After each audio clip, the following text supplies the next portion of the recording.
Orientaciones: Julius Evola. Traducción: Ernesto Milá.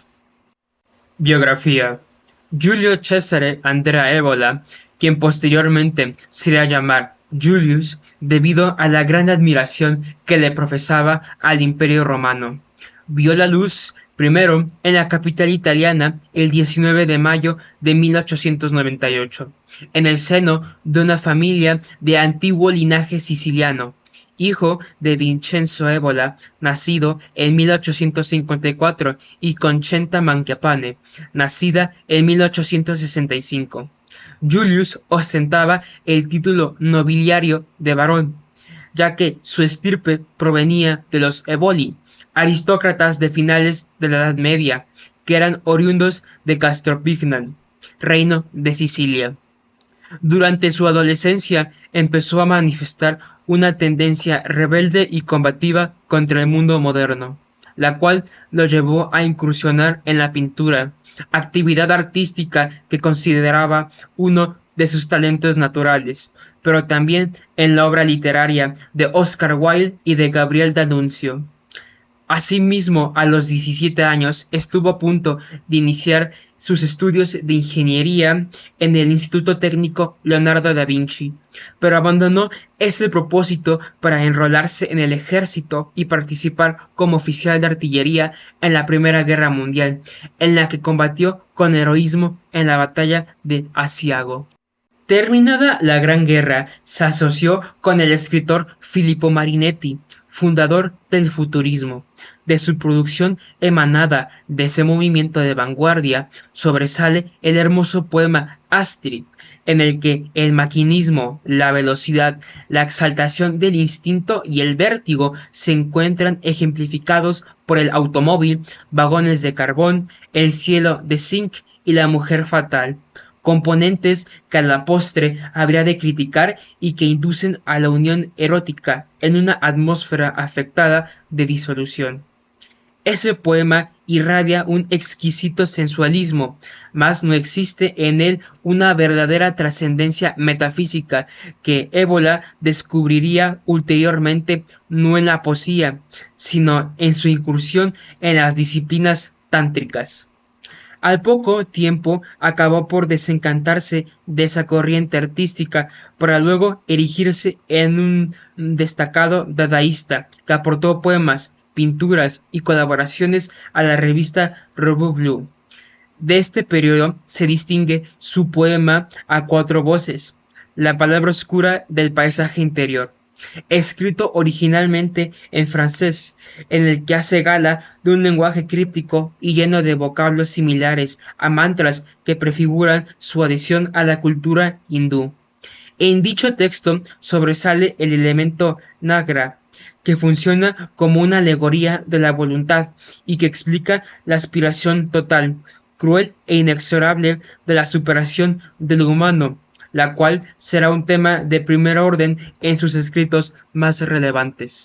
Cuando Évola cumplió 23 años, empezaron a quejarle un sinnúmero de ideas destructivas, las cuales logró disipar gracias a un texto budista antiguo, el cual le produjo una iluminación relacionada con el desprendimiento de toda forma de identidad que no fuera la trascendencia absoluta.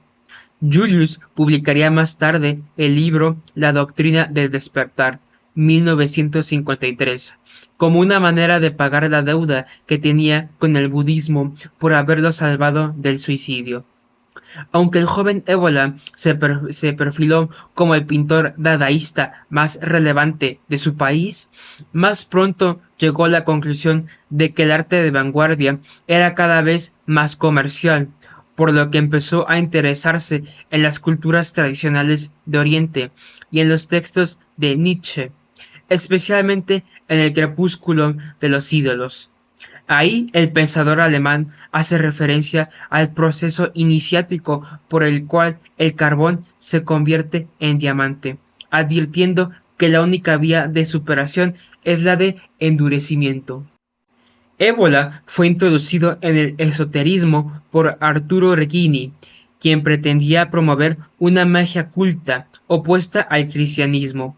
Este matemático y filósofo le presentó al tradicionalista René Guénon, cuya influencia sobre el pensamiento eboliano resultaría definitiva. En el año 1927, Regini y Ébola, quien por aquel entonces profundizaba en temas espirituales y en técnicas de autorrealización, fundaron, junto con otros esoteristas, el grupo de Ur, el cual tenía el propósito de intentar llevar las identidades individuales de sus miembros a un estado de poder y conciencia sobrehumano, empleando para ello textos budistas, tántricos y herméticos que pudieron ejercer una influencia mágica en el mundo.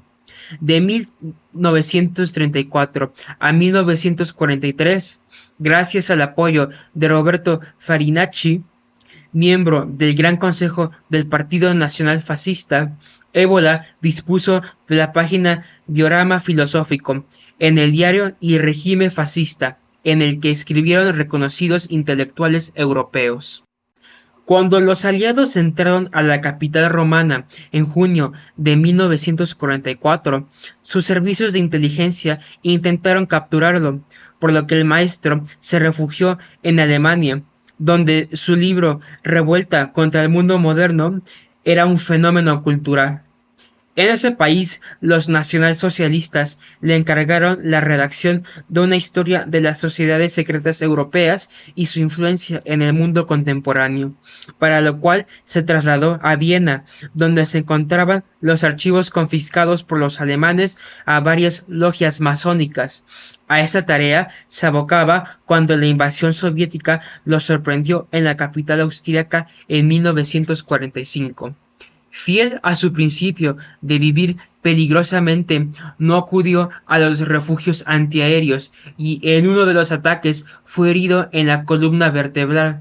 A partir de ese entonces sufrió la parálisis de ambas piernas, lo que soportó con admirable estoicismo.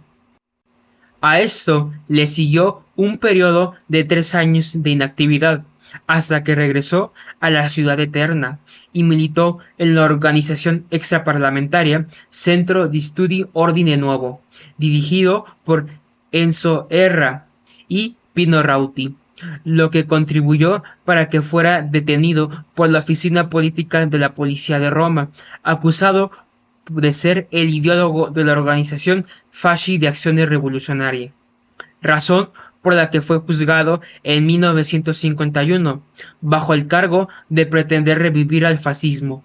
No obstante, gracias a la defensa del profesor Francesco Carneluti, el 20 de noviembre de ese año fue absuelto de las imputaciones que le achacaban, porque se comprobó que nunca estuvo afiliado al PNF, y todas las argumentaciones para demostrar que sus escritos glorificaban a ese régimen se hicieron sin aportar pruebas contundentes. Por el contrario, Julius creía absolutamente en la supremacía de las ideas sobre la política y tenía una visión aristocrática que lo confrontó muchas veces con la visión populista de Il Duce. Además, pensaba que el fascismo estaba colmado de elementos burgueses, centralistas y totalitarios, que carecía fundamentos culturales y espirituales.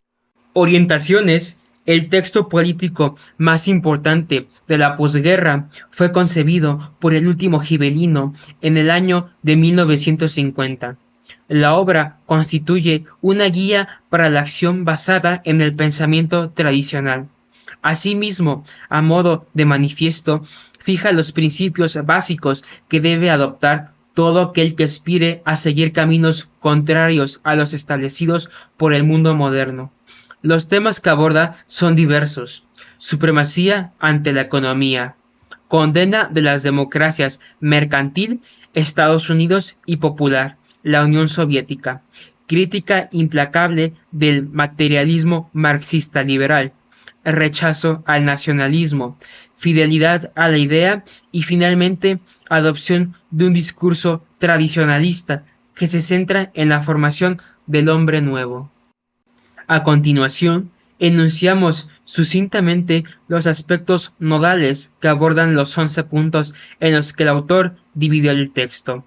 Primero, el maestro expone que nos encontramos inmersos en un mundo en ruinas y, en consecuencia, debemos preguntarnos si aún existen hombres en pie sobre sus escombros. Segundo, explica que si un Estado tiene un sistema político que en teoría es perfecto, pero que en el factor humano es deficiente, entonces dicho Estado descenderá tarde o temprano a nivel social más bajo. En cambio, si las cualidades de ese hombre son óptimas, aun inmerso en un estado con notables deficiencias, la sociedad de la que forma parte se encaminará a los niveles más altos. En consecuencia, aboga por la reconstrucción de un hombre nuevo animado por un espíritu elevado y una adecuada visión de la vida, que se encuentra fortalecida por su adhesión férrea a principios inalterables. Tercero, establece una de las cualidades que deberá poseer ese hombre diferenciado, misma que consiste en ser fiel al espíritu legionario, el cual conlleva elegir el camino más duro. Cuarto, menciona que se deben adoptar valores como el honor, la fidelidad, la valentía, el espíritu de servicio y el sacrificio, porque encarnarán al arquetipo del hombre verdadero y de la persona absoluta como una norma vital, y, en consecuencia, se deben rechazar los antivalores enarbolados por los modelos existenciales de la burguesía y el proletariado, los cuales son encarnados por el mito económico-social en sus dos vértices, el capitalismo y el comunismo. De igual manera, enuncia otro rasgo del hombre nuevo que consiste en adoptar el principio de impersonalidad activa en el que lo importante es la obra y no el individuo. Por lo tanto, el egoísmo queda erradicado ante la lucha por una causa trascendente y la consecución de fines superiores. Quinto, plantea que el liberalismo, a continuación la democracia y más tarde el socialismo y el comunismo han aparecido históricamente como grados sucesivos de un mismo mal que prepara el proceso de una caída, debido a que el ser humano ha roto sus vínculos con la tradición. Asimismo, advierte que lo que ahora conocemos como globalización y que Évola denomina americanismo constituye un peligro más deleterio que el bolchevismo, ya que actúa un mal semejante en el primero, pero de forma más sutil, transformando imperceptiblemente el plano de las costumbres y la visión general de la vida. Sexto, afirma que el radicalismo de una reconstrucción exige no transigir con la alucinación o el demonio de la economía, y que el quehacer, así como todos los ámbitos de la vida, deben estar al servicio de la consecución de metas superiores, dejando claro que cada actividad social requiere ocupar un peldaño jerárquico. Séptimo, señala que es necesario abogar por un Estado orgánico, el cual se encuentra en las antípodas del individualismo liberal y del socialismo colectivista, y no por uno de carácter totalitario, ya que el primero tiene la función de dirigir y coordinar las actividades de los grupos y entidades sociales a los que representa en pos de metas supremas, mientras que el segundo, por el contrario, pretende inmiscuirse en el planteamiento de dichas actividades, y más aún reglamentarlas. Dicho de otro modo, aspira a establecer todas las pautas, hasta las más concretas, de la vida de los diferentes órganos y entes comunitarios, con el consiguiente proceso de igualitarización que ello acarrea. Continúa haciendo una apología del concepto de imperium, como una doctrina de Estado basada en función de una autoridad y de un poder que están investidos de una naturaleza sacra, la cual debe ser la guía que sirva de modelo a la comunidad a la que articula y aglutina.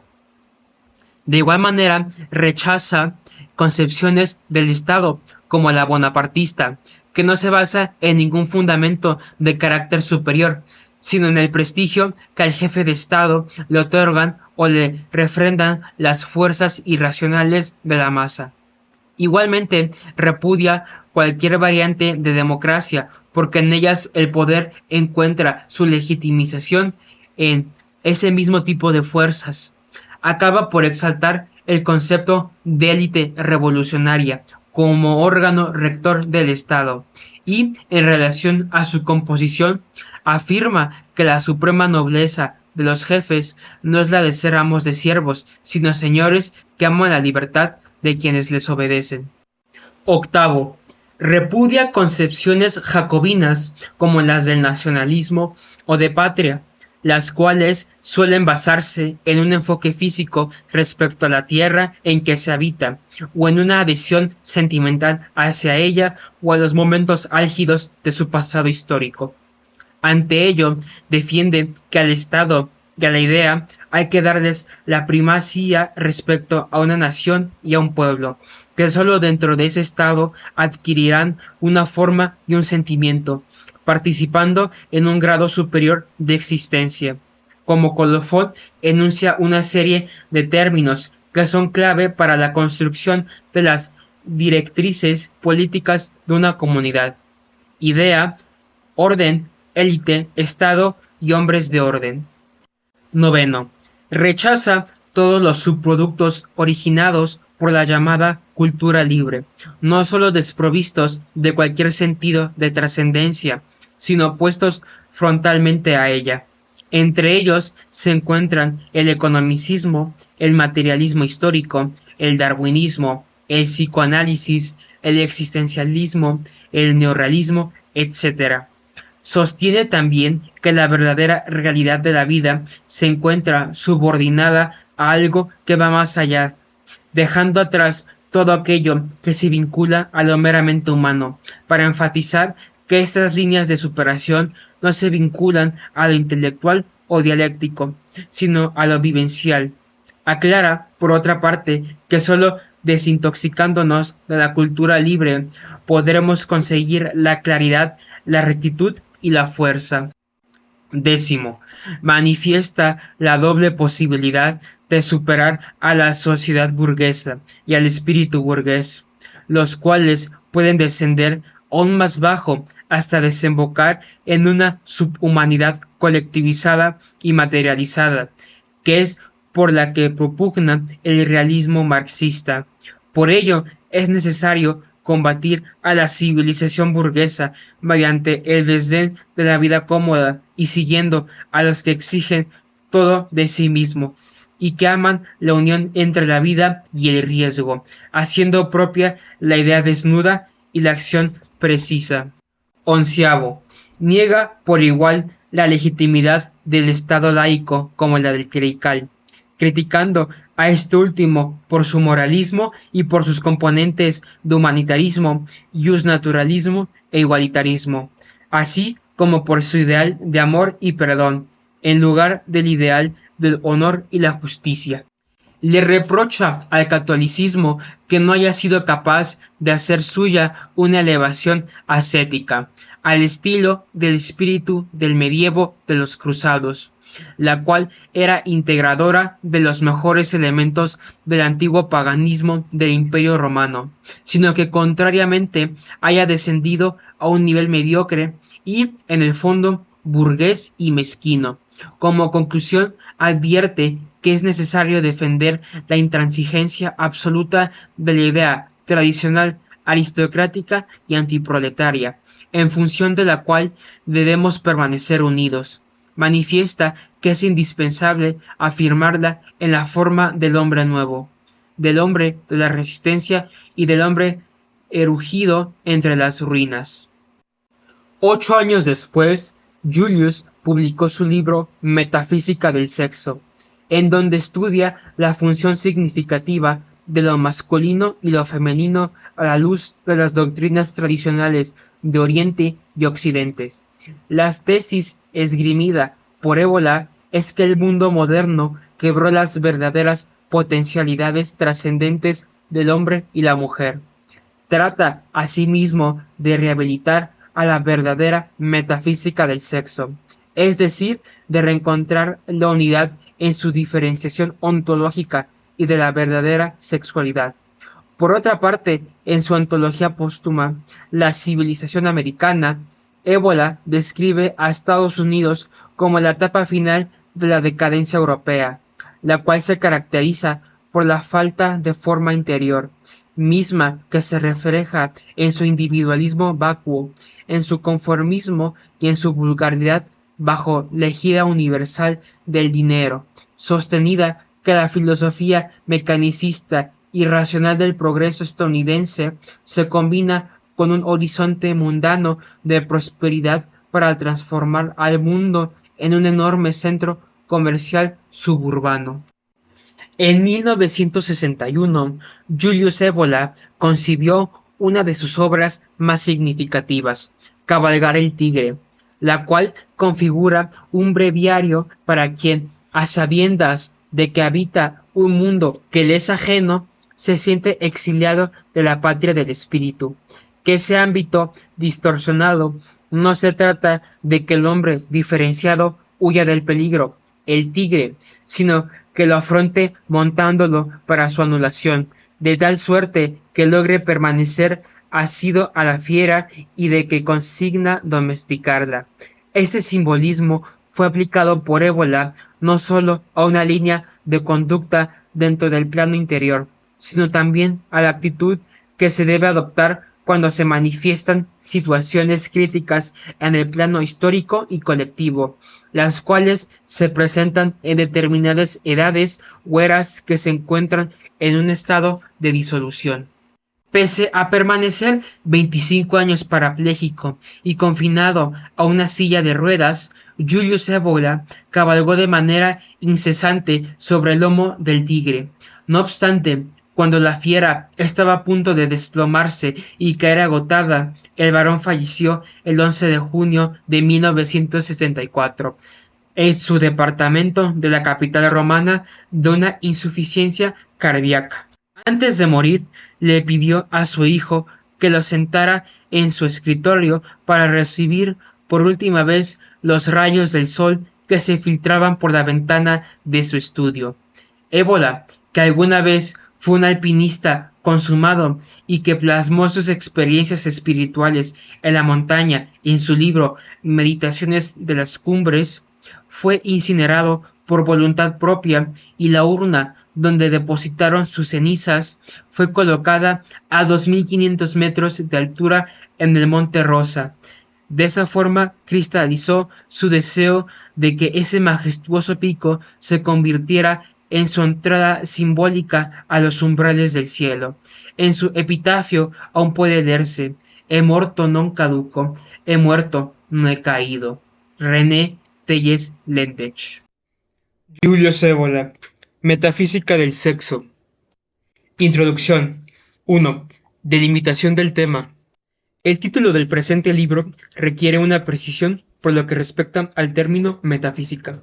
Esta palabra se empleará aquí en dos sentidos. El primero es bastante corriente en filosofía, donde por metafísica se entiende la búsqueda de los principios y de los significados últimos. Una metafísica del sexo será, por tanto, el estudio de lo que, desde un punto de vista absoluto, significan ya los sexos, ya las relaciones basadas en los sexos. Este tipo de estudio tiene escasos antecedentes, tras haber citado a Platón, y si prescindimos de algunas alusiones que se encuentran en autores más o menos contemporáneos del Renacimiento, desde las teorías de Boehme y de ciertos místicos heterodoxos inspirados en la obra hasta Franz von Baader, se llega enseguida a Schopenhauer, y luego ya no se puede mencionar más que a Weininger y en cierta medida a Carpenter, Berdyaev y Klages. En la época moderna, y más todavía en nuestros días, se han multiplicado endémicamente los enfoques del problema de los sexos desde el punto de vista antropológico, biológico, sociológico, eugénico y el último llegar psicoanalítico. Incluso se ha acuñado un término para denominar ese tipo de estudios: la sexología. Pero todo ello tiene poco o nada que ver con una metafísica del sexo. Aquí como en todos los demás ámbitos, el estudio de los significados últimos no ha interesado a nuestros contemporáneos, o bien les ha parecido incoherente y superado. Se ha creído alcanzar algo más importante y más serio, manteniéndose por el contrario en el plano empírico y más estrechamente humano. Eso cuando no se ha concentrado la atención directamente en los subproductos patológicos del sexo. Esto vale también en gran medida para los autores Dayer y Doyle, que han tratado del amor más que específicamente del sexo. Se han limitado esencialmente al plano psicológico y un análisis genérico de los sentimientos. Incluso lo que han publicado al respecto algunos autores como Stendhal, Borget, Balzac, Soloviev o Lawrence atañe bien poco a los significados más profundos del sexo. Por lo demás, la referencia al amor, dado lo que en nuestros días se entiende generalmente por este término y también a causa del desfase de tipo sobre todo sentimental y romántico que la experiencia ha sufrido en la mayoría de las personas, no podía dejar de crear un equívoco ni dejar de restringir la búsqueda a un marco limitado, y más bien banal.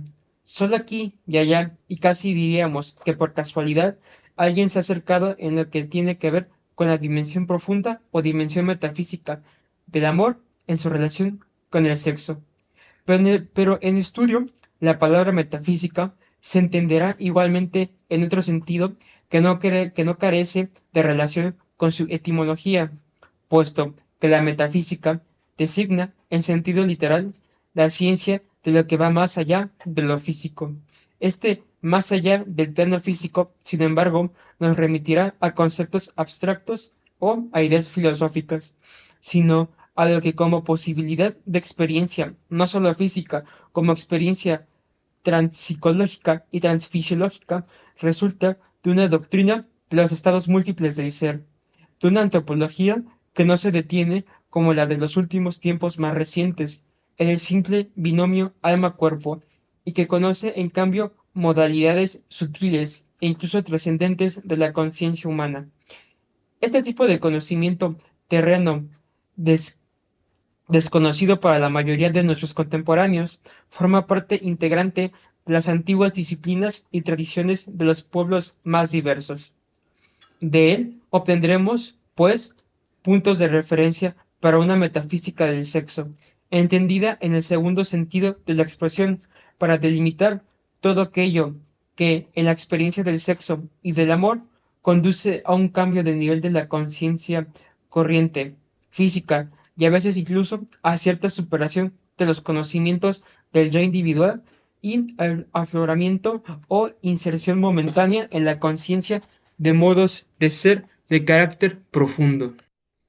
Que en toda experiencia intensa del eros se establece un ritmo distinto, que hay una corriente distinta que impregna y que transporta o que suspende las facultades corrientes del individuo humano, que se producen aberturas a un mundo distinto. Todo eso es algo que se ha sabido o presentido desde siempre, pero en aquellos que son los sujetos de esa experiencia falta casi siempre una sensibilidad sutil suficientemente desarrollada para poder captar algo más que las emociones y sensaciones que los sobrecogen. No tiene ninguna base para orientarse cuando se producen los cambios de nivel de que hemos hablado. Por otra parte, a los que convierten la experiencia sexual en estudio científico, refiriéndose para ellos a otros y no a ellos mismos, no se les presentan las cosas más favorablemente en lo que se refiere a una metafísica del sexo, comprendida en ese segundo sentido particular.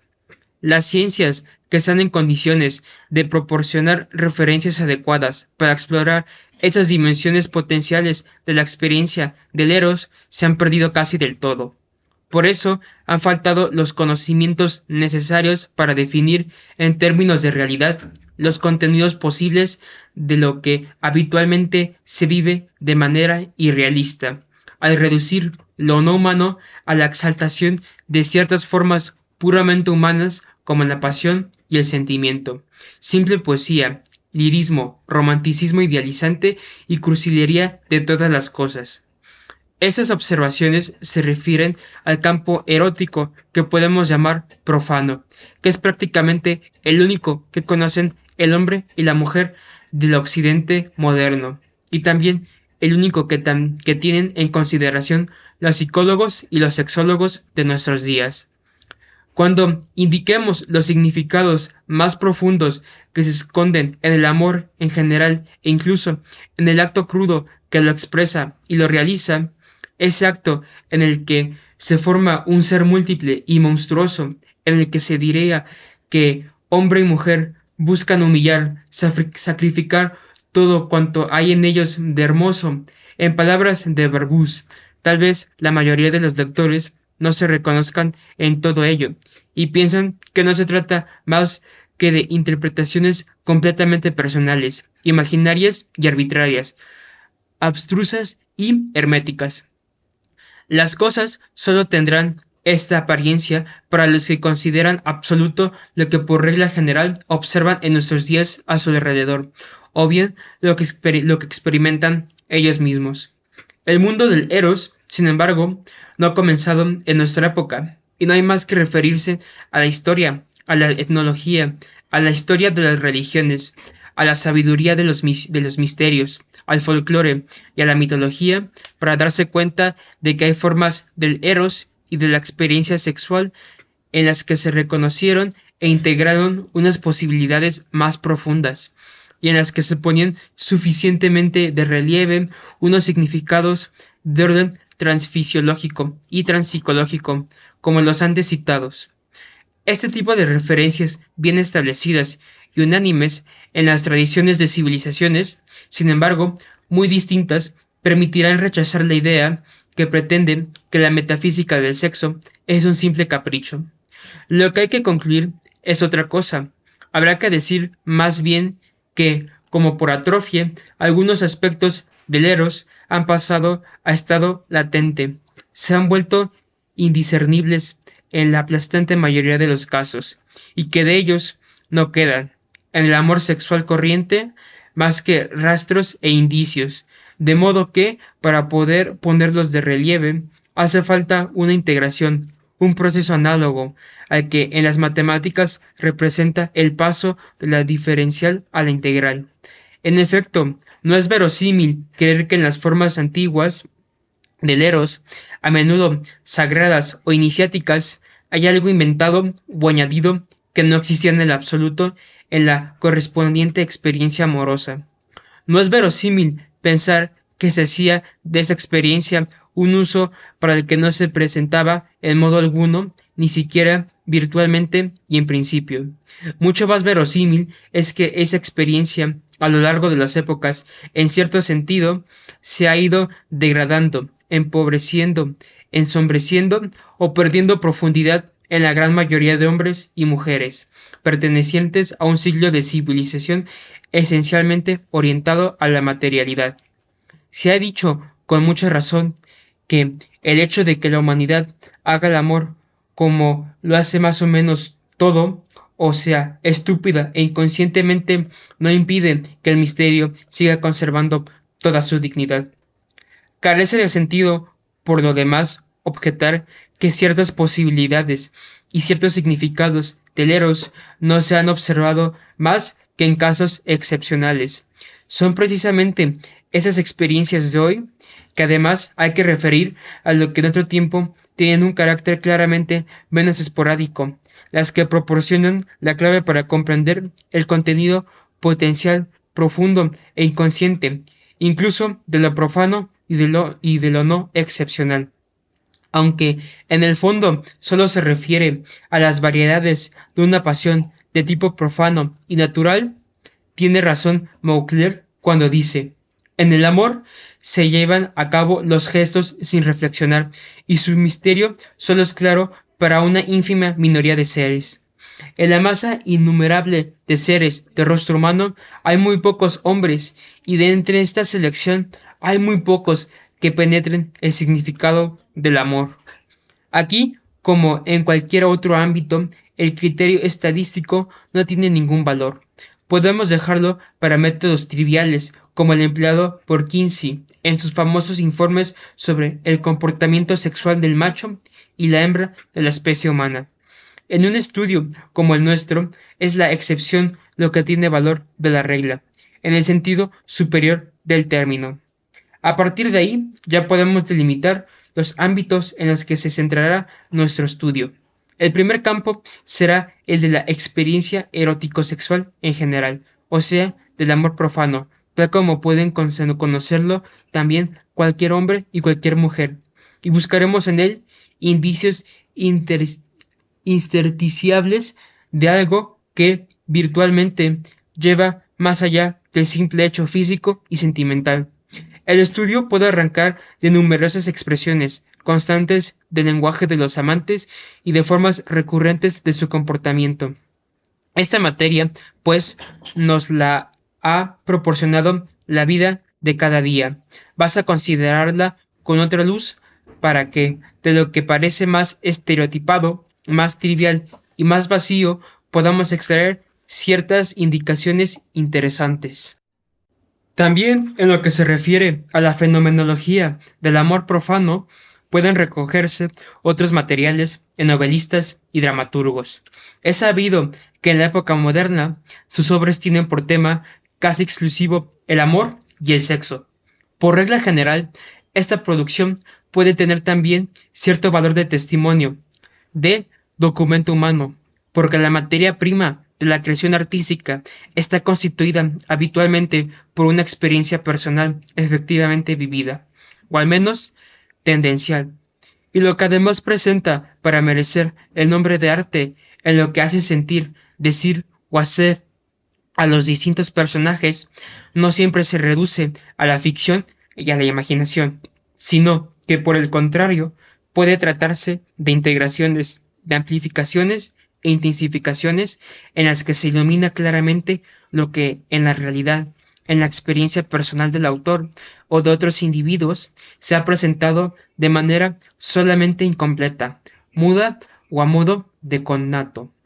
Puede buscarse, pues, en el arte y la novela materiales suplementarios que hay que considerar objetos y que a menudo conciernen a formas ya diferenciadas del eros.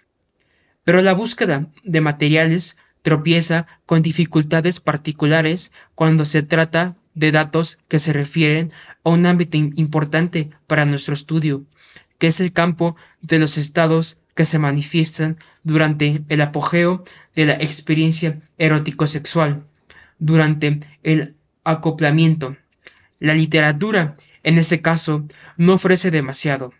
Hasta hace poco había el veto del puritanismo, pero incluso en las novelas modernas más atrevidas predomina lo trivial y lo vulgar sobre la materia que podía resultar utilizable para lo que aquí nos interesa.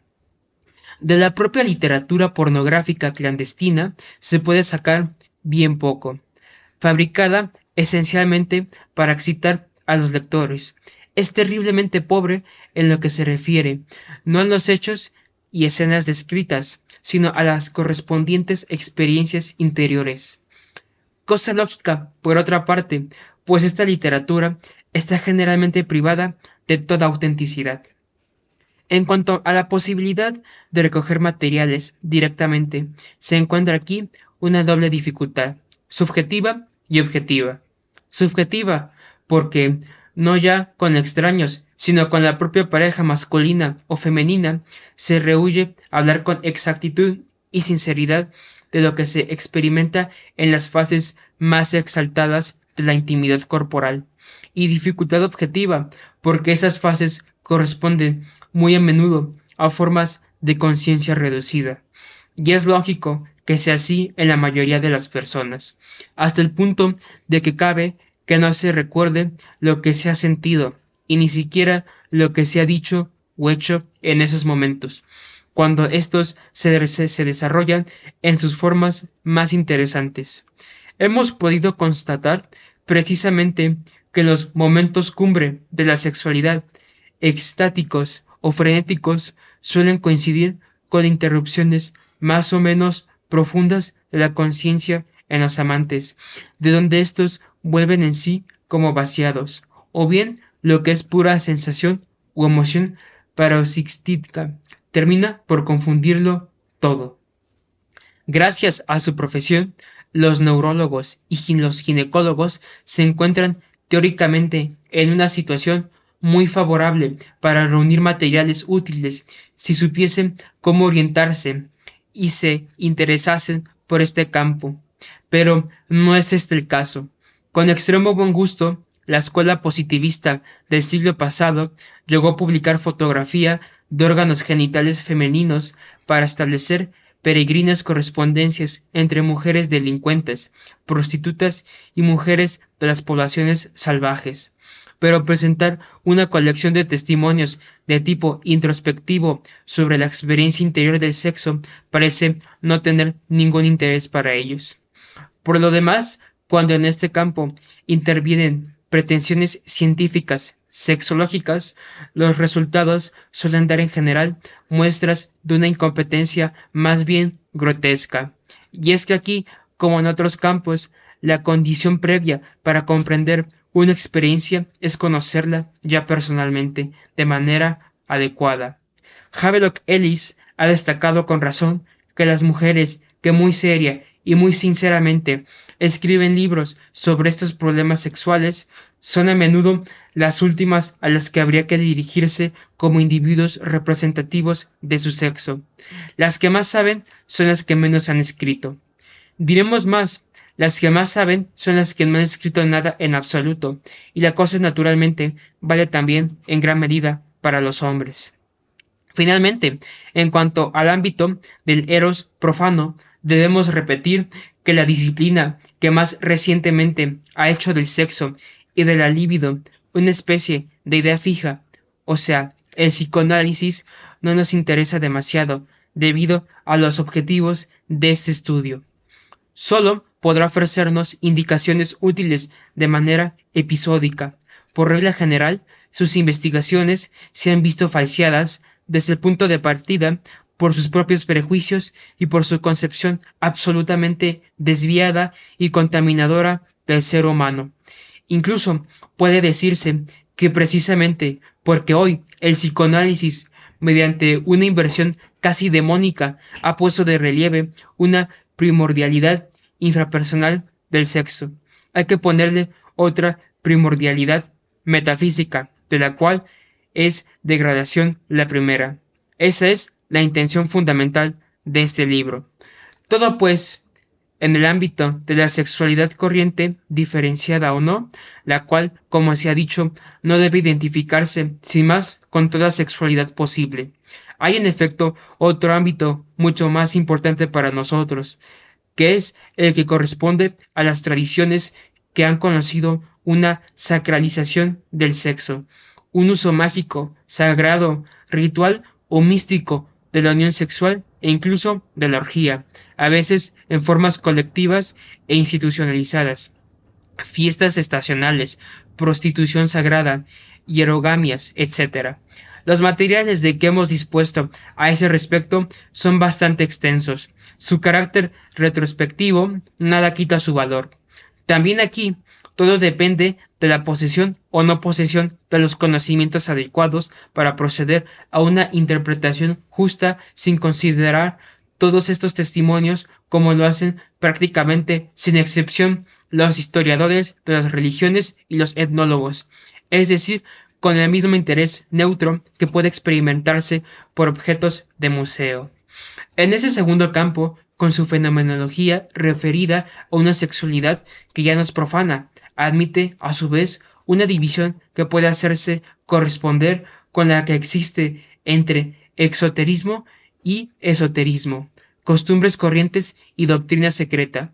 Si dejamos de lado ciertas formas de práctica sexual, las más conocidas de las cuales son el dionisismo y tantrismo popular, así como los diversos cultos eróticos, ha habido medios que no solo han reconocido la dimensión más profunda del sexo, sino que han formulado técnicas a menudo dotadas de finalidades claras y expresamente iniciáticas. Se ha considerado un régimen particular de la unión sexual que podía conducir a formas particulares de éxtasis y que permitían vivir anticipadamente la experiencia de lo incondicionado.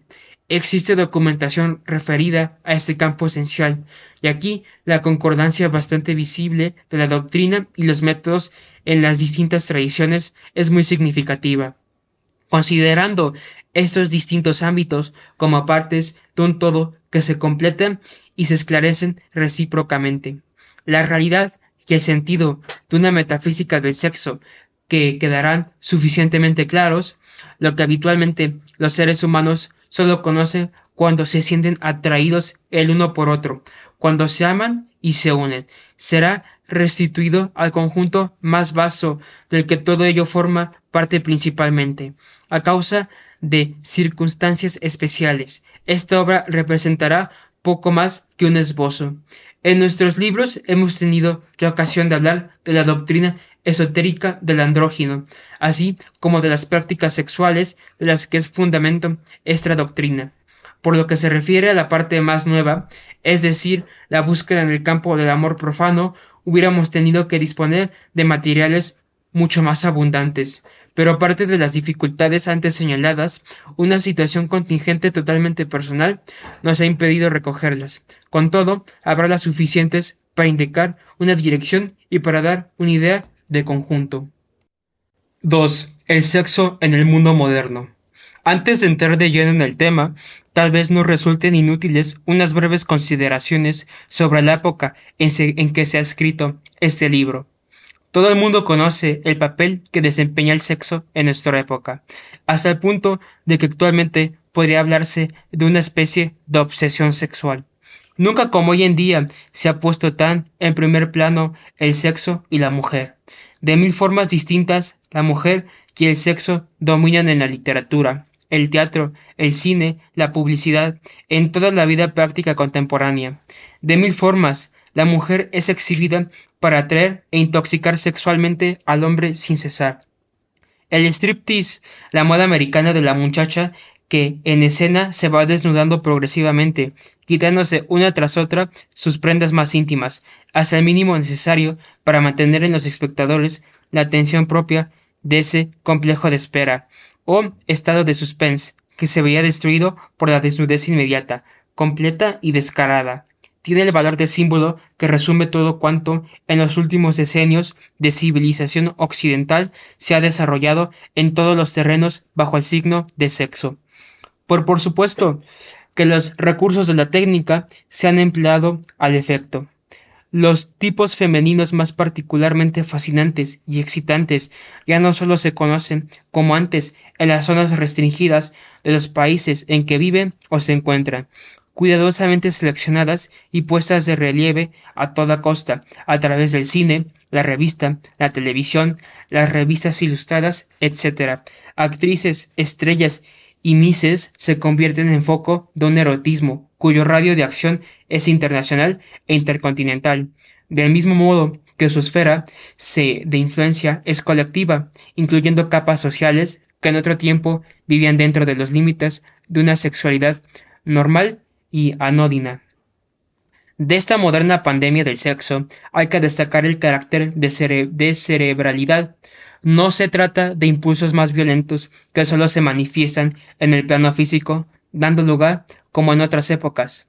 Hay una vida sexual exuberante, no inhibida y a veces al libertinaje.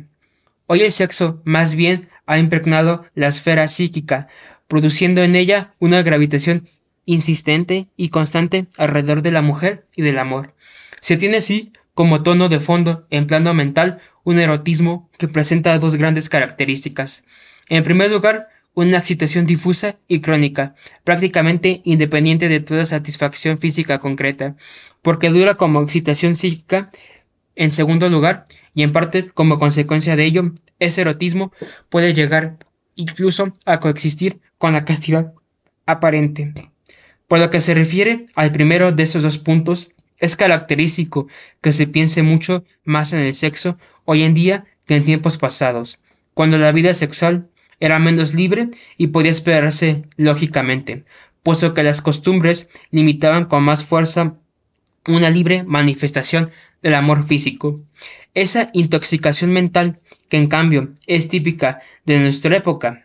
El segundo punto remite sobre todo a ciertas formas femeninas de anestesia sexual y de castidad corrompida en relación con lo que el psicoanálisis denomina variantes autísticas de la libido.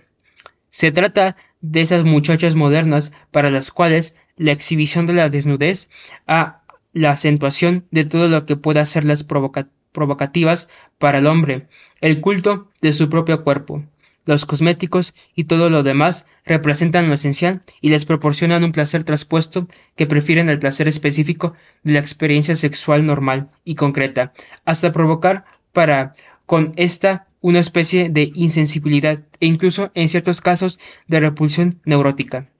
Esos tipos femeninos deben clasificarse precisamente entre los focos que más alimentan la atmósfera de lujuria cerebralizada, crónica y difusa de nuestra época.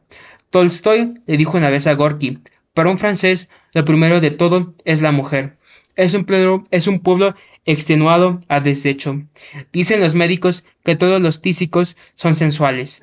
Dejando aparte a los franceses, lo cierto es que la difusión pandémica del interés por el sexo y la mujer caracteriza a toda época crepuscular y que este fenómeno de la época moderna es, pues, uno de los numerosos fenómenos que nos muestran que esta época representa la fase más avanzada, terminal, de un proceso regresivo. No podemos dejar de recordar las ideas formuladas por la antigüedad clásica a partir de una analogía con el organismo humano. La cabeza, el pecho y las partes inferiores del cuerpo son en el hombre las sedes respectivas de la vida intelectual y espiritual, de los impulsos del alma que van hasta la disposición heroica y finalmente de la del vientre y del sexo. Les corresponden tres formas dominantes de interés, tres tipos humanos, tres tipos. Cabe añadir de civilización. Es evidente que hoy en día, a consecuencia de una regresión, vivimos en una civilización en la que el interés predominante ya no es el interés intelectual o espiritual, ni tampoco el heroico o referido de algún modo a expresiones superiores de la afectividad, sino el interés infrapersonal, determinado por el vientre y el sexo, hasta el punto de que amenazan con convertirse en verdad las desdichas palabras de un gran poeta que dijo que el hambre y el amor serían las dos grandes fuerzas de la historia. Actualmente, el vientre constituye el trasfondo de las luchas sociales y económicas más típicas y calamitosas. Tiene por contrapartida la importancia adquirida en nuestros días por la mujer, el amor y el sexo. Otro testimonio nos lo proporciona la antigua tradición hindú de las 4 edades del mundo, en su formulación tántrica. Según ella, la característica fundamental de la última de esas edades, de la edad oscura, Kali Yuga, es el total despertar, es decir, el desencadenamiento de Kali, hasta el punto que domine esta época. En lo que sigue, nos ocuparemos a menudo de Kali, en uno de sus principales aspectos. Es la diosa no sólo de la destrucción, sino del deseo y del sexo. A este respecto, la doctrina tántrica formula una ética, indica una vía que se hubiesen reprobado o se hubiesen mantenido en secreto en las épocas anteriores, transformar el veneno en remedio. Pero si se considera el problema de la civilización, no cabe hacerse hoy ciertas ilusiones por lo que respecta a perspectivas de este tipo. El lector verá más adelante a qué plano se refieren estas posibilidades aquí mencionadas de pasada. Para ahora únicamente hay que constatar que la pandemia del sexo es uno de los signos del carácter regresivo de la época actual. Pandemia cuya contrapartida natural es la ginocracia, la predominancia táctica de todo cuanto directa o indirectamente está condicionado por el elemento femenino, cuyas recurrencias de todo tipo en el seno de la civilización hemos indicado en otros lugares. En ese contexto particular, Lo que aclararemos en cuanto a metafísica y a uso del sexo servirá únicamente para marcar una oposición, para fijar algunos puntos de vista, conociendo los cuales será directamente perceptible, también en este ámbito, la decadencia interior del hombre moderno. Primero, eros y amor sexual. Tercero, el prejuicio evolucionista. Es evidente que el significado que hay que atribuir al sexo depende de la forma en que se conciba en general la naturaleza humana. Primero, eros y amor sexual. Tercero, el prejuicio evolucionista. Es evidente que el significado que hay que atribuir al sexo depende de la forma en que se conciba en general la naturaleza humana, o sea, de la antropología particular que se haya adaptado. El carácter de esta antropología no puede dejar de reflejarse en la idea misma que uno se hace del sexo. Así, el significado que puede tener la sexualidad en la óptica de una antropología que reconoce en el hombre la dignidad de no ser no exclusivamente natural, por ejemplo, será necesariamente opuesto al que le atribuyen una antropología que considera que el hombre es una de tantas especies animales y una época en la que ha parecido apropiado, como ha observado Echel Philip, escribir selección natural con mayúscula, como se hacía con el nombre de Dios.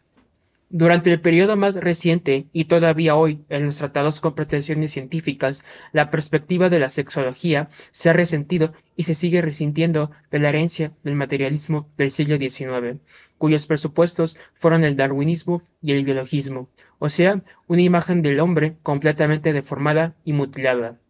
Así como, según estas teorías, el hombre deriva del animal por evolución natural, así la vida sexual y erótica del hombre fue presentada como prolongación de los instintos animales y explicadas en su fondo último y positivo mediante las finalidades puramente biológicas de la especie. De este modo, se afirmaba también en este campo la tendencia moderna a reducir lo superior a lo inferior, a explicar lo superior mediante lo inferior, y en este caso a explicar lo humano mediante lo fisiológico y lo animal. Para los paladares más delicados intervino a continuación el psicoanálisis, para tener en cuenta el elemento psicológico, pero confirmando la misma tendencia. En efecto, para la antropología psicoanalítica, el fondo del hombre lo constituye siempre un elemento prepersonal e infrapersonal.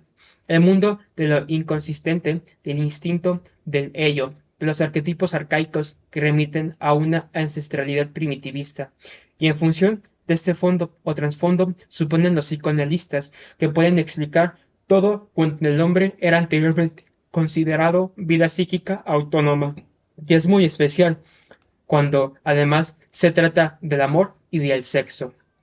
Los supuestos en los que nos apoyaremos aquí serán completamente distintos.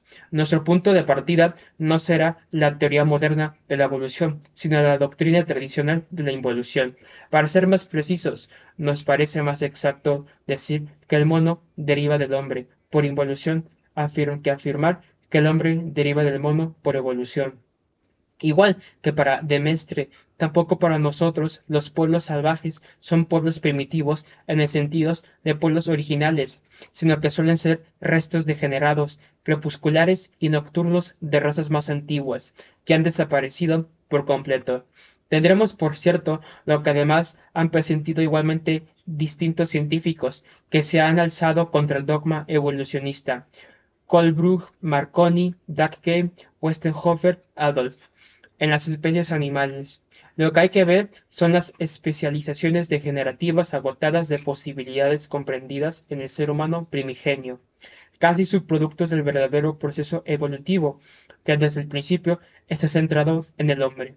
De modo que la ontogénesis, la historia biológica del individuo, no repite en absoluto la filogénesis, la historia evolutiva que se le supone a la especie, sino que recorre posibilidades eliminadas, deteniéndose en esbozos y siguiendo adelante subordinado estas posibilidades al principio superior, específicamente humano, que en el desarrollo individual se va definiendo y realizando poco a poco. Las diferencias fundamentales de método y de orientación que derivan de estas premisas, pues, aparecen claramente incluso en relación con nuestro tema.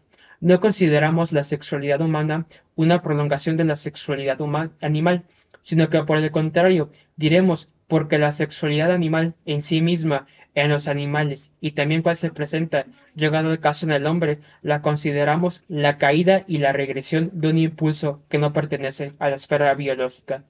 Metafísicamente hablando, es así como se nos aparecerán las cosas cuando hablemos del instinto de reproducción y de la vida de la especie.